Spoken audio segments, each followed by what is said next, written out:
بسم الله الرحمن الرحيم. إن الحمد لله نحمده ونستعينه ونستغفره ونعوذ بالله من شرور أنفسنا ومن سيئات أعمالنا.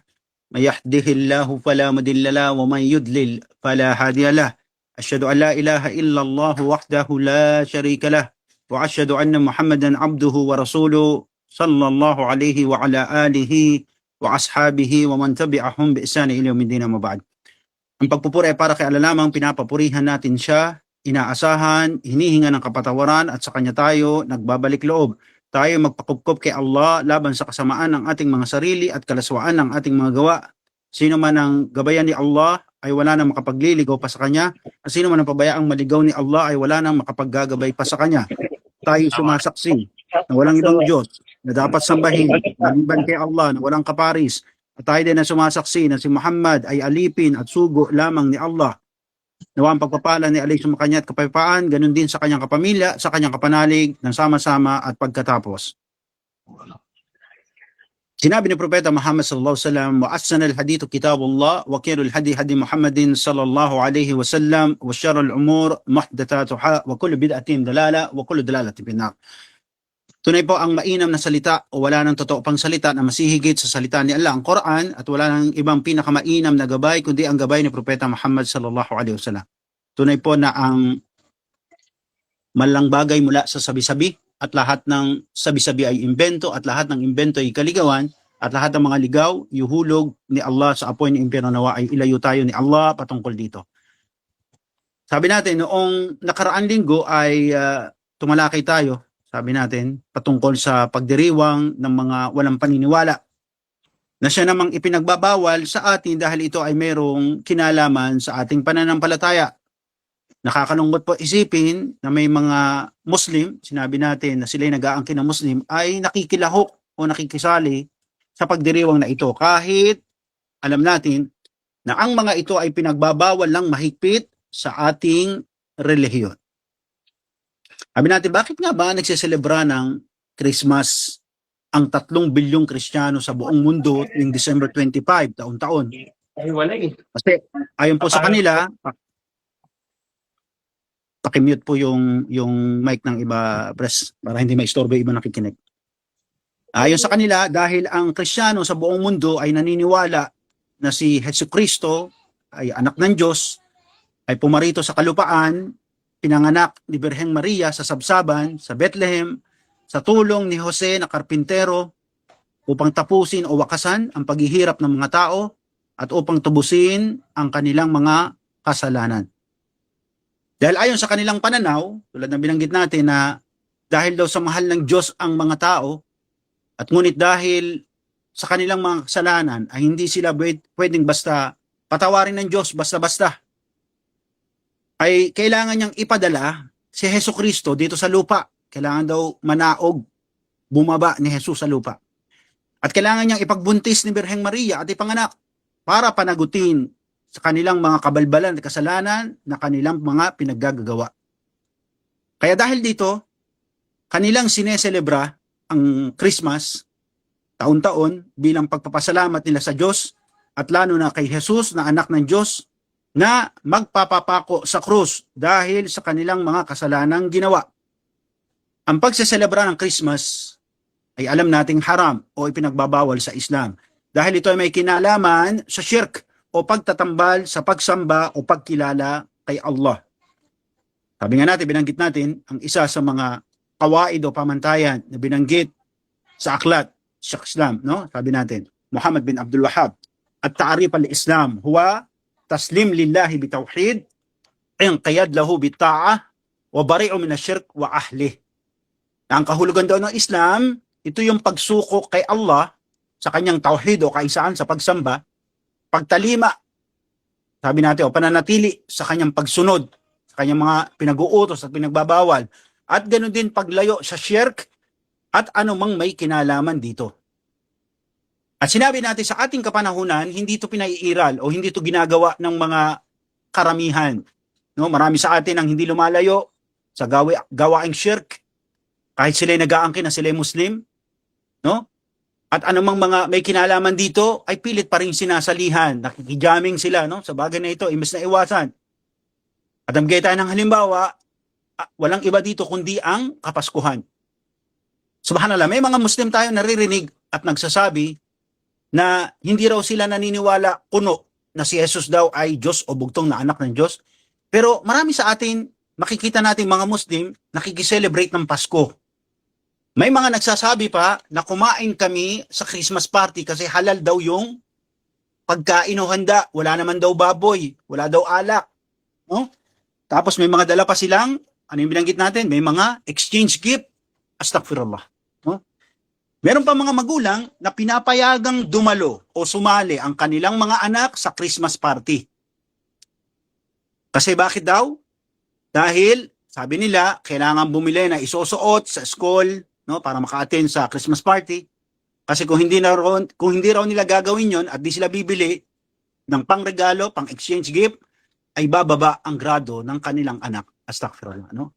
Sabi nga natin, hindi naman talaga bawal ang handa, no? Hindi naman pinagbabawal, sabi natin, ang pagkain, ngunit ang pinagbabawal ay ang shirk na may kinalaman sa paniniwala. Alam natin na ito ay pagsira sa akida o tiyak na pinapaniwalaan sa Islam na si Allah ay hindi pinanganak at hindi nagkaanak. Lam yalid, walam yulad. Subhanallah, meron pang mga magulang sa atin na kahit sila'y Muslim, matagal na, born man o balik Islam, no? Nagpapalusot, nangangatwiran. Na umano kasi, alam mo, kasama sa honor ang aking mga anak. Kapag hindi ko sila pina-attend sa Christmas party, bababa ang kanilang grades, baka hindi makakuha ng medalya. Allahu Akbar.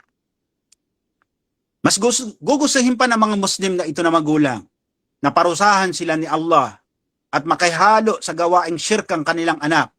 Wag lang bumaba, wag lang maalis sa mga honorable mention ng kanilang anak sa school, at wag lang magmukhang kawawa ang kanilang anak kasi sila nga naman nagpa-party-party, no? Nakasuot ng bagong damit, pero yung aking anak hindi kasali, no? Itsurang kawawa sa harapan ng kuffar. A'udhu billah. Kaya tanong natin, Muslim ka nga ba, kapatid? Pag-iisip ba ng isang Muslim ang iniisip mo? Gawain ba ng isang Muslim ang ginagawa mo? Turo ba ng Islam yung mga pinaggagawa mo? Tandaan mo, kapatid ko sa Islam, sino ka man, ano man ang gawin mo, bago ka man o luma, born ka man o balik, no? Ang pananagutin mo kay Allah, ano yung ginawa mo at bakit mo ito ginawa. Ito ang magiging kalaban mo at kakampi mo sa Yawmul Qiyamah. Sabi ni Allah subhanahu wa ta'ala, ba'da a'udhu billahi minash shaitanir rajim, wa yandhir alladhina qalu ittakhadha Allahu walada ma lahum bihi min 'ilm wala li abaihim khaburat kalimatan takhruju min afwahihim iyakuluna illa kadhiba. Nasabi ni Allah ang katastasan at babalaan, warningan sila na mga nagsasabi, nag-aangkin na si Allah daw ay kumuha ng anak. Wala silang kaalaman. Sabi ni Allah, mangmang sila patungkol sa bagay na ito. At maging ang kanilang mga ninuno, anong samang salita ang lumalabas sa kanilang mga bibig, ang kanilang mga sinasabi ay puro kasinungalingan. Subhanallah. No? Sabi nga ni Imam Sa'di rahimahullah, wa yundira alladhina qalu ittakhadha Allahu walada min al-yahudi wa nasara wal mushrikin. No? Ito'y mga pananalita na sabi ni Allah subhanahu wa ta'ala na babalaan sila. Sino sila? Yung mga nagsasabi na si Allah ay kumuha ng mga anak, sila ang mga Hudyo at Kristiyano. Sila ang mga nagtatambal sa pagsamba. Sila ang mga nagsasabi ng kasuklam-suklam na mga salita. Si Allah ay may bugtong na anak, na si Allah ay nagkatawang tao, ipinanganak ni Birheng Maria. Katunayan na ito ay sinasabi lamang ng mga mangmang, no, ng mga walang alam, no? Subhanallah. At sila ay walang katiyakan. Ayon pa kay Imam Sa'di rahimahullah, ma lahum bihi min ilm wala li abahi. Sabi ni Imam Sa'di, at binanggit pa ni Allah sa ayah karugtong, wala silang alam. Ibig sabihin, mangmang sila, no? Bobo sila pagdating sa bagay na ito. No, maging ang kanilang mga ninuno, no? Subhanallah. Na mga nauna pa sa atin na nag-celebra o nakikicelebrate o nakikigaya-gaya sa gawain ito. Ang tinutukoy dito, walang iba kundi yung pagseselebra ng Kapaskuhan. Ang kanilang mga sinusundan, ang kanilang ginagaya, ang kanilang copy-paste, walang iba kung hindi mga akala, no? Mula sa abaihim o kanilang mga ninuno, mga lolo nila, no? Kung tatanungin mo, ba't yung ginagawa yan? Kasi nakagisnan namin to eh. Ginagawa na ng pamilya, no? Subhanallah. Naging parte na ng kanilang kostumbre. Wayadu billah.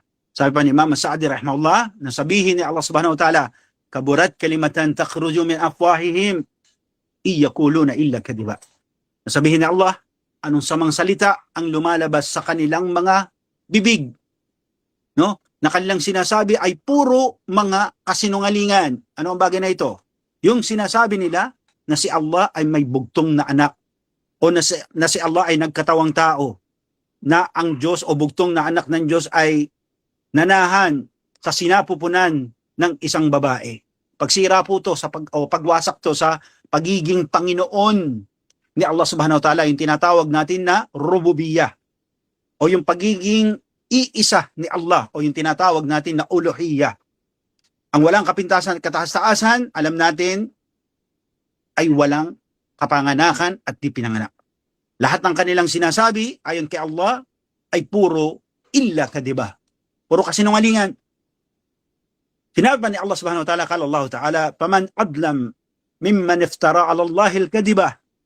Sabi pa ni Allah ang katasasan, sino ba ang mas higit na nagmalabis maliban sa kanilang mga gumawa ng kasinungalingan laban kay Allah? No? Ano yung kasinungalingan iyon? Ulitin natin, na si Allah daw ay may bugtong na anak, si Allah daw ay nagkatawang tao. Subhanallah. No? Kakalungkot. Sabi natin, pagkatapos ng pagdiriwang na ito, na kanilang gaganapin, na nakita na natin noong nakaraan, kaya sinabi natin, ito ay idan, auda, no? Umuulit, bumabalik, kasi sineselebra nila taon-taon, at binanggit na natin noong nakaraan linggo na ayon nga sa batas, na ang bagay na paulit-ulit at bumabalik, ito ay tinatawag na Eid sa atin, na ito ay merong kinalaman sa kanilang relihiyon, may kinalaman sa ating pananampalataya. Kaya ang bagay nito ay haram. Kaya pagkatapos ng selebrasyon na iyan, no, ng mga kufar, tinatawag nating Kapaskuhan o Christmas, no? Ng mga nagtatambal sa pagsamba, sila din ay magseselebra pagkatapos niyan. Tandaan nyo, no? Na tinatawag natin na bagong taon, no? Kaya maririnig natin, ngayon pa lang, nagbabatian na sila, di ba?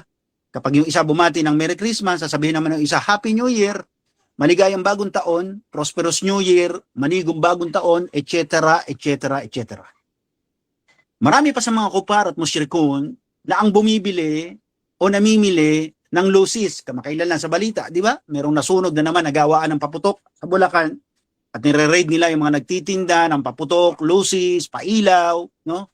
Sabi nila, dahil ang mga walang paniniwala, no? Wag naman sana, baka mamaya may mga Muslim pang nakikibili rin, no? Bumibili ng lusis, pailaw, paputok, no? May mga tao naman, sabi natin na walang pambili ng paputok, walang pambili ng lusis, walang pambili ng pailaw, walang pambili ng super lolo, o kaya kung ano man paputok, no? May mga tao naman o pamilya ang nagpapaandar na lang ng kanilang mga motor sa gabi, bago ang bagong taon, December 31, tapos yung motor nila, nilalagyan nila, may hila-hilang kaldero at umiikot sa kalsada at iskinita. May mga ilang tao pa ang may pag-aari ng sasakyan na pinapaandar nila yung makina ng kanilang sasakyan at sabay-sabay silang bumubusina pa ulit-ulit. May mga tao naman ang nagpapatugtog ng malakas ng kanilang stereo o radio. At ang iba pa ay umaawit sa kanilang karaoke. Pilit na bumibirit, nilalakas ang boses sa mikropono. May mga pamilya naman payak na sila ay naglalabas na lamang ng kanilang mga timba, batya at langgana at sabay-sabay nilang pinupukpok ang mga ito upang lumikha ng ingay, sabay-sabay hanggang sa umabot ang 12:00 ng gabi. Kaya ang mga tao sa paligid na wala man lang kamalay-malay, kasama na tayo doon, no? Wala tayong kamalay-malay sa kanilang ginagawa, lalo na sa ibang mga hindi Kristiyano. Kaya nagtatanong sila, no? Nagtatanong tayo, bakit ba ginagawa ng mga kufar at musyrikon ang pag-iingay sa kalsada? Ang pambubulabog ng kanilang kapitbahay na gustong matulog? Bakit sila nagpapaputok? Bakit sila nagpapasabog sa gabi bago sumapit ang alas 12 ng gabi ng December 31? Ano nga ba ang hiwaga sa likod na ginagawa ng mga Kristiyano sa pag-iingay na ito? Bakit nila kailangan gawin ang pambubulabog at pang-istorbo ng kanilang mga silingan o mga kanilang kapitbahay taon-taon tuwing December 31 ng gabi? Kabahagi ba ito ng kanilang kautusan? Kabahagi ba ito ng kanilang kasulatan? Kabahagi ba ito ng mga aral mula sa kanilang aklat na Biblia? Alam natin ang gawaing pag-iingay, ang pambubulabog, at ang pang-istorbo sa kanilang mga kapitbahay taon-taon ay hindi naman talaga bahagi ng katuruan na iniwan sa kanila ni Hesukristo. Wala namang ulat na si Jesus ay pumukpok din ng kaldero o kaya ng mga sisidlan para mag-ingay. Kung tatanungin natin ang mga obispo at kaparian ng simbahan, at kung ating tatanungin ang mga magagaling at mga batikan na mangangaral ng Biblia, at kung ating tatanungin ang mga tunay na sumusunod sa katuruan ni Hesukristo, sabi natin walang pagdududa na ang kanilang sasabihin na ang mga ito ay hindi kabahagi ng katuruan ni Kristo. Yung gawain pag-iingay, yung pagbubulabog, yung pag-iistorbo ng kanilang kapitbahay taon-taon ay hindi bahagi ito ng katuruan ng sangkakristyanuhan. Ang mga gawaing pag-iingay at pambubulabog at pang-istorbo ng kapitbahay taon-taon, wala naman talagang bersikulo sa Biblia na magpapatunay na ang gawaing ito'y kabahagi ng kanilang paniniwala. At hindi din ito kabahagi ng mga aral na iniwan sa kanila mula sa winika ni Hesukristo. Kaya maaaring isipin ng iba, no? At marahil itanong ng karamihan sa atin at itanong din ng iba, saan ba talaga nakuha ng mga kufar at musyrikon ang mga gawaing itong pag-iingay, ang pambubulabog, ang pag-iistorbo ng kanilang silingan o kapitbahay taon-taon? Ayon kasi sa kasaysayan, ang pinakaunang naitala na nagselebra ng bagong taon ay noong 2000 BCE sa Mesopotamia o yung Babyloniang dakila. Sabi natin ito ay kabahagi ngayon ng Iraq at Iran, no? Na ang petsa ng kanilang pagseselebra ng bagong taon noon ay nasa kaligitnaan ng buwan ng Marso, hindi naman December 31, no? Sa paglitaw ng bagong buwan o new moon. Ngunit sa Assyria, alam natin, ay na kung saan ito noon ay sabi natin ito ay bahagi ng last na part ng bansa ng Iraq at Turkey, no? Ganoon din ng Ehipto at Persya, no? Ang kanila naman pagseselebra, tinatawag tong Assyria, kanilang pagseselebra ng bagong taon ay nasa kalagitnaan naman ng buwan ng Setyembre. Hindi siya December 31, no? At ito ay sa pag-aabang nila na paglitaw din ng bagong buwan. Kasi ito naman ang pamantayan, no? Yung pagpalit ng bagong buwan o new moon. Ang mga Grego naman, o yung tinatawag natin ng mga Greek, mga Romano, ay nagseselebra naman ayon sa kasaysayan ng kanilang bagong taon tuwing December 21, excuse our word. December 21 ang pagseselebra ng mga naunang Grego o Romano. At meron pang naiulat naman sa later generation ng mga Romanic Empire, ang kanilang pagseselebra naman ay tuwing 1 ng Marso. Ngunit sa paglipas ng panahon at nang maupo na bilang emperor si Julius Caesar noong 153 BCE, tinakda niya at pinag-utos niya na gawing January 1 ang pagseselebra ng bagong taon. No? Na siya naman nanatili hanggang sa ating kapanahunan. Kaya maaring tanungin ng ating mga kakilala, kaibigan, kamag-anak, o maaring mga kapitbahay, na nag-iingay sa gabi ng 31. Tanungin natin sila, no? Simple question. Sabi natin, bakit ba kayo nag-iingay? No? Subhanallah, tuwing December 31, bakit nyo ba ginagawa ito? No? Sabihin natin na hindi naman talaga nabanggit ito sa Biblia. At hindi naman ito kabahagi ng katuruan ni Hesukristo na kayo magpaputok, mambulahaw ng inyong kapitbahay. Bakit nyo ginagawa? No? Yung isa sa bahagi ng pagtatanong natin sa kanila. Dahil sinabi sa ulat na kung papaanong may kakaibang pagseselebra ng Pasko ang mga Pilipino, ay ganun din sa tuwing sasapit ang bagong taon. No? Sabi natin, bagaman ang pag-iingay, ang pagpaputok, ay tradisyon na nagmula sa Inchik o China, na ginaya-gaya at kinopy-paste ng mga Pilipino, wala naman to sa atin. No? Kahit ng panahon ng Kastila. Ang pagpaputok at pag-iingay ay ginagawa din sa iba't ibang bahagi ng mundo at kabansaan. Ngunit tanong, bakit nga ba tayo nagpapaputok? O bakit sila nagpapaputok? No? Bakit sila nag-iingay? Subhanallah. At ito'y kadalas sa makita natin dahil nga pinalitan nila na maupo si Julius Caesar, bakit sila nag-iingay tuwing December 31? Ayon kasi sa kanilang paniniwala, no? Ito daw kasi ay nagmula nga sa lahi ng Inchik o ng mga Chino, kasi ayon sa kanilang baluktot na paniniwala, no? Ay kaya kailangan daw mag-ingay, kailangan magpaputok kasi para daw itaboy ang malas na nangyari sa panahon na lilipas. So sabi natin ngayon 2025, no? December 31. Mag-iingay sila, bakit? Para itaboy sa pag-alis ng panahon na 2025 yung mga malas na nangyari sa buhay nyo.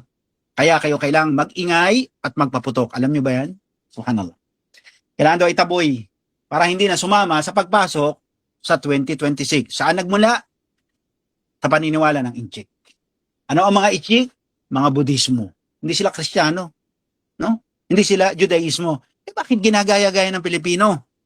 Subhanallah. Ayon kasi sa kanila, na ito daw ay ayon sa paniniwala para daw maging swerte ang pagpasok ng bagong taon.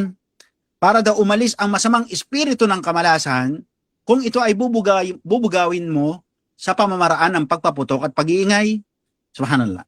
Dagdag pa nila dito, ang mga tao sa labas ng Islam ay bumibili pa ng mga bilog-bilog na prutas. Nakita nyo yun? Subhanallah, no?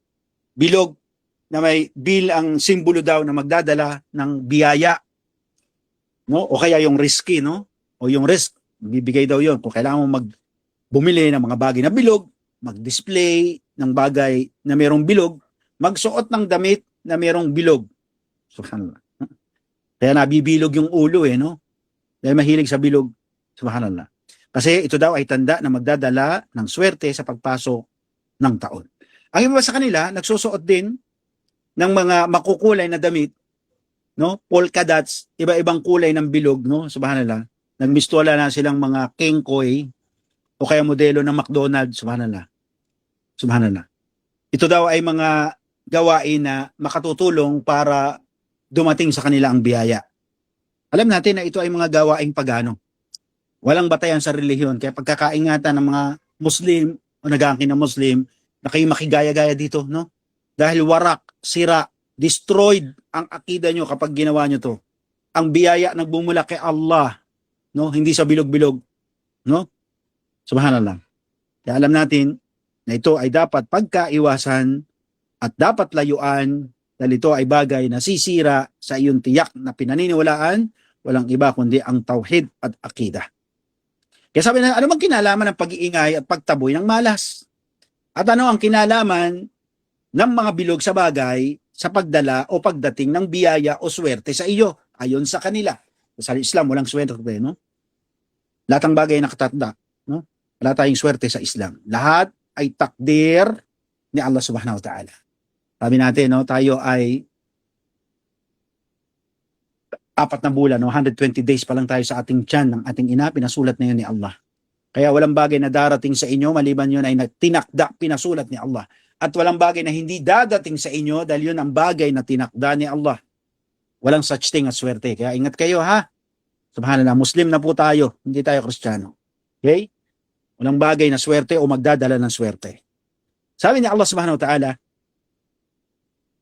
Ba'da'udu billahi minash shaitanir rajim, Ya ayuhan nas, adkhuru ni'matallahi alaykum, hal min khaliqin ghayrallahi yarzuqukum minas sama'i wal ard, la ilaha illahu.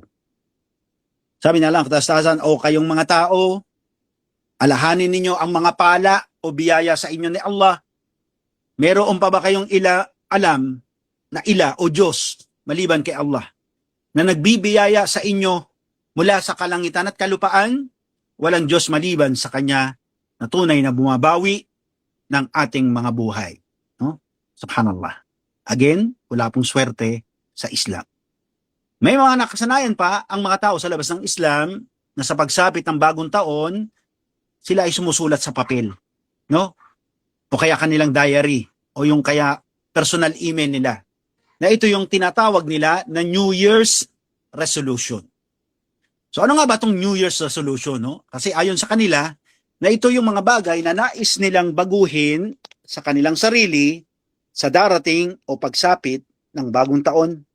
Sila'y sumusulat at nangangako sa kanilang sarili at napapako na umano kanilang iiwanan at hindi na babalikan ang mga samang bagay o masasamang bagay na kanilang nakasanayan sa taong lumipas o lilipas. No?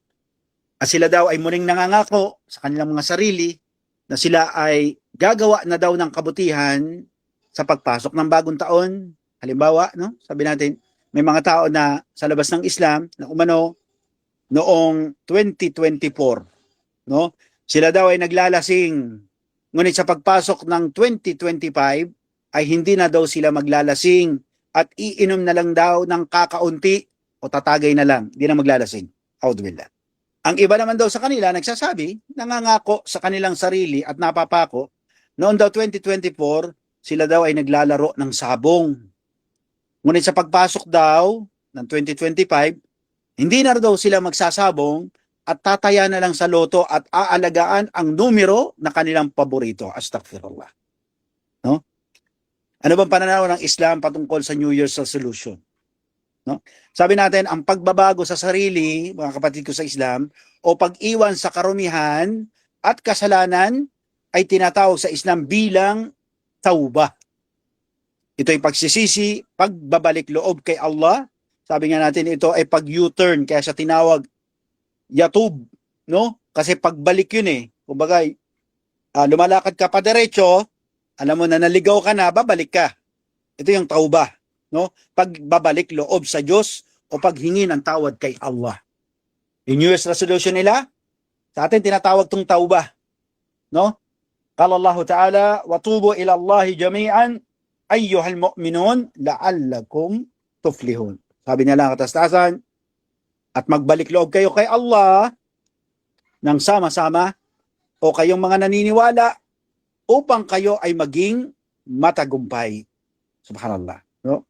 Sabi pa naman scholar, al-ayatul tudal ala wujub at-tauba, no? As-saghair wal kaba'ir katira, no? Ang katibayan daw o mga katibayan patungkol sa pagiging obligado ng pagbabalik loob ng bawat isa sa atin mula sa maliit at malaking kasalanan ay napakaraming katibayan. No? Maraming bersikulo ang tumutukoy patungkol dito. Sabi ba ni Allah subhanahu wa ta'ala, wa qala ta'ala, wa a'udhu billahi minash shaitanir rajim, wa qultu astaghfiru rabbakum innahu kana ghaffara. Sabi na lang katastasan at sinasabi, o bilang utos kay Propeta Muhammad sallallahu alaihi wasallam, bilang pag-uutos sa atin, humingi kayo ng kapatawaran sa inyong Rabb o Panginoon. Katunayan na siya ay paratiang mapagpatawad. No? Sabi natin, at iba pang mga bersikulo, kung ating ilalahad isa-isa dito ay hindi natin kakayanin ng oras. Kaya maaari magtanong ang marami sa atin, kapatid, ano bang uri ng pagbabalik loob kay Allah yung dapat mong gawin? Kasi yung ginagawa ng mga kupar, sulat-sulat sa papel o kaya email, no? Minsan ilalagay sa rep o sa man dingding man, no? Para gawin na ito umano, dating hindi na iinom, tatagay na lang. Hindi na magsasabong, tataya na lang sa weteng. Astaghfirullah. Sabi ni Allah subhanahu wa ta'ala, kung tatanungin kayo, ano ba yung uri ng pagbabalik loob ang ating gagawin? Sabi ni Allah subhanahu wa ta'ala, qala Allah ta'ala, ya ayyuhalladhina amanu, tubu ila Allah wa tawbatun nasuha. Sabi niya lang katastasa, o kayong mga niniwala, magbalik loob kayo kay Allah ng pagbabalik loob ng tapat, totoo, o tunay. No? Dahil sa bersikulo na ating narinig, matututunan natin na ang pagbabalik loob kay Allah, yung tinatawag nilang New Year's Resolution, o yung paghingi ng kapatawaran mula sa kasalanan ay dapat totoo no? Dapat tunay yung pagsisisi. No, hindi dapat yung gusto mong bumait pero di mo naman magawa, no? Subhanallah. Tapos sasabihin pa nasa Diyos ang awa, tapos nasa tao ang gawa. Nakiala ang kapatawaran, oo, pero kailangan mo magtauba. Subhanallah, no? Sabi nga ni Umar ibn Khattab radiyallahu anhu, at-taubatun nasuha an yatub min ad-dunub thumma la yaud. No? Sabi ni Umar ibn Khattab na ang tunay na pagbabalik loob, tunay na ang pagsisisi sa iyong kasalanan ay ang paghingi ng tawad kay Allah at hindi pagbabalik dito. No? Kasi may mga tao gano'n, no? Gagawa ng kasalanan, tapos namimiss niya yung kasalanan ng kanyang ginagawa, astaghfirullah. No? Tapos minsan, magtatawba siya, kunyari, tapos nanghihinayang siya, naku sayang, no? Sayang, no? Sana next month na lang ako nagtawba, astaghfirullah. No? Subhanallah. Sabi ni Umar ibn Khattab, dapat hindi ka babalik, no? Pagkatapos ng iyong pagtatawba. Sabi ni Umar ibn Khattab, na ang tawba, kama la yaud al-laban fid-dar'. No? Yung tawba dapat ay halin tulad to o kapareho to, ang example nito, para kang naggatas ng kamelyo, no? Kapag pinisil mo yung labasan ng gatas ng kamelyo, pag lumabas to, hindi mo na siya pwedeng ibalik. Kahit gumamit ka pa ng ringgila o injection, hindi na siya babalik. No? Subhanallah, ginamit to ni Umar ibn Khattab na halimbawa, yung paggatas o paglabas ng gatas ng kamelyo. Dahil napaka-imposible po na ibalik mo yung gatas sa baka o sa kamelyo o sa kambing kapag ito'y napiga mo na, nailabas mo na, no? Mula sa kanyang suso. Pagkatapos maaring isipin o maaring sabihin ng karamihan sa atin, no? Paano ba tayo magbabalik loob kay Allah, no? Dapat ba tayo magsulat ng papel tulad ng ginagawa ng mga kuffar tuwing December 31 o tuwing January 1, no? Tulad ng ginagawa ng mga tao sa kanilang New Year's resolution. Sabi ni Abi Hurairah radhiyallahu anhu, pakinggan natin mula sa sugo ni Allah sallallahu alaihi wasallam.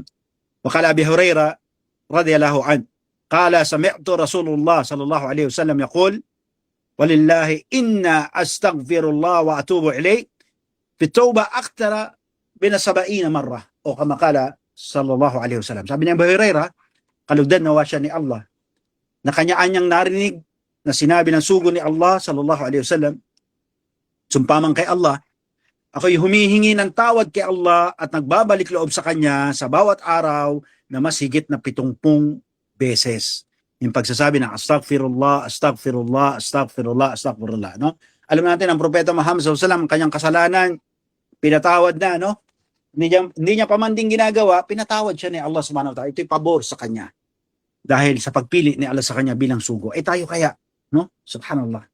Sabi pa ni Garab bin Yasar Al-Mazniyun radiyallahu an, kala Rasulullah sallallahu alaihi wasallam, ya ayuhan nas, tubu ila Allah wastaghfiruhu fa inni atubu fi yawm 100 marrah. Sabi naman al-Aghari ni Al-Muzani, na kanyang narinig na sinabi ng sugo ni Allah sallallahu alaihi wasallam, o kayong mga tao, magbalik loob kayo kay Allah at humingi kayo ng tawad sa Kanya. Katunayan na ang sugo ni Allah sallallahu alaihi wasallam ay nagbabalik loob sa isang araw ng 100 ulit, no? Kaya sabi nga ni Imam Nawawi rahimahullah, kung si Propeta Muhammad sallallahu alaihi wasallam, no, ay bawat araw o araw-araw nagbabalik loob kay Allah, o araw-araw siyang humihingi ng tawad kay Allah, no, na mahigit 70 beses, sa ibang ulat 100 beses. Samantalang alam natin, batid natin, natutunan natin na ang sugo ni Allah sallallahu alaihi wasallam ay pinatawad ni Allah yung kanyang mga nakalipas na kasalanan at ang mga darating niya pang kasalanan. Ngunit siya, tignan natin, subhanallah, araw-araw, humihingi ng tawad kay Allah. Astaghfirullah, astaghfirullah, astaghfirullah. Paano pa kaya tayo?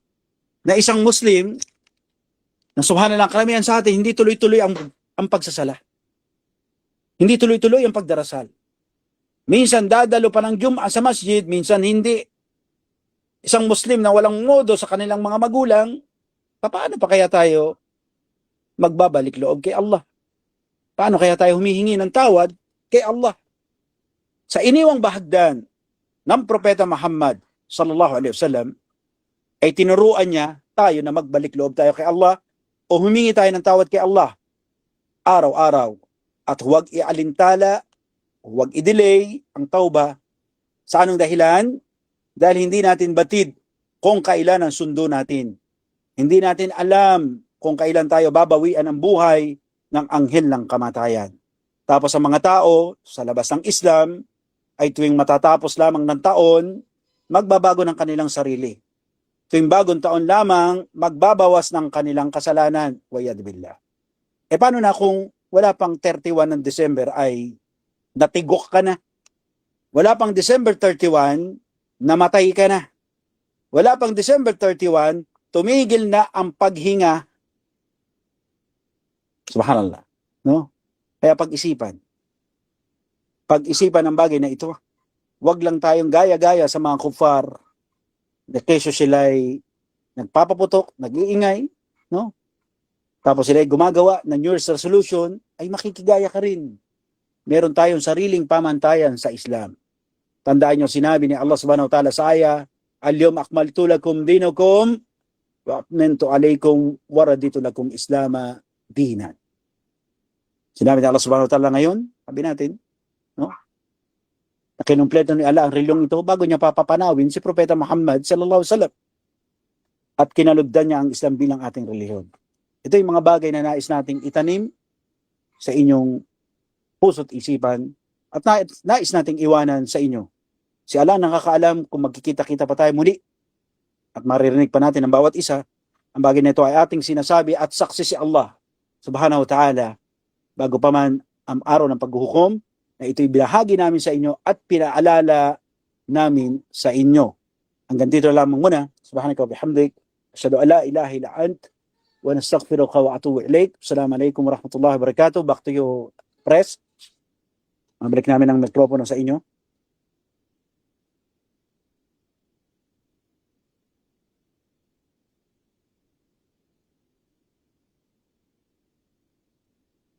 Andiyan si co-founder.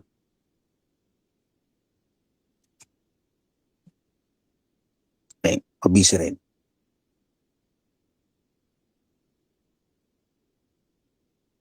Inshallah, kung walang reaksyon at walang tanong ay mamaalam tayo inshallah para magawa natin ang mga bagay na nais natin gawin, personal man o sa trabaho man, inshallah. So inshallah, sa muling pagkikita, binila. Okay, Ustad, may tanong po. Sige lang. Brother Jibril.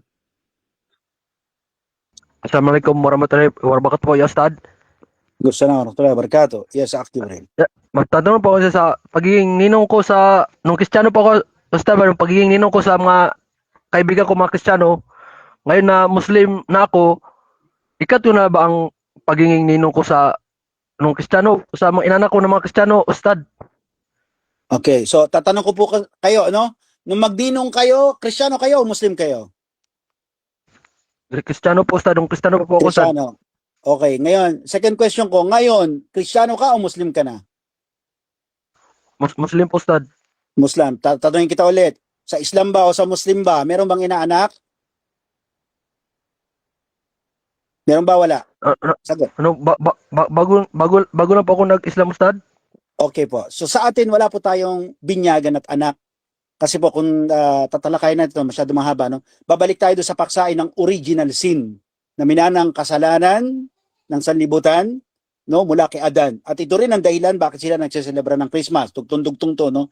Kasi kailangan daw tubusin yung kasalanan na minana kay Adan. Yun naman ang dahilan kaya binibinyagan ang mga Kristiyano sa simbahan. Kung titingnan nyo, ang born again, wala nito. Ang protestante, wala nito. Ang Jehovah's Witness, wala nito. Ang ako nga, wala rin binyag. Tanging ang Romano Katoliko. Bakit? Sa paniniwala nila, meron tayong minanang kasalanan. So bininyagan, pupunta ka, ikaw ngayon ang godfather ninong nito. Ang gawaing ito ay merong kinalaman sa ating akida o tiyak natin pinapaniwalaan. Kaya kung tayo ay magpa-practice at paniniwalaan natin patuloy ang gawain ito, sinisira po natin yung ating niyakap na relihiyon. Very simple lang po ang advice ko sa inyo, sabihin nyo doon sa mga inaanak nyo, pasensya na kayo, Muslim na ang ninong nyo. Okay, sabihin nyo, diretso po, pasensya na kayo, Muslim na ang ninong nyo at wala pong Pasko sa amin.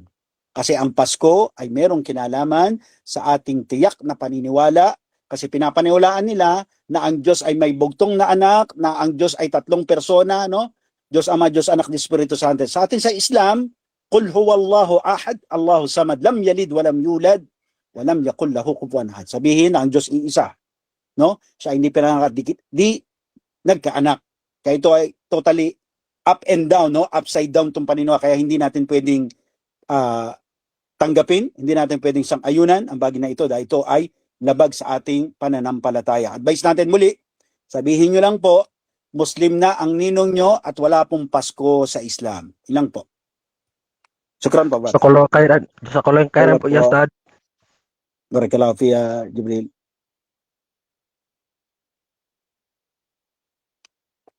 Pres? Ustad, inshallah kung wala na pong katanungan mga kapatid, Ustad, pwede nyo na pong isara ang unang klase natin. Inshallah. Jazakumullahu khairan o barakallahu fikum.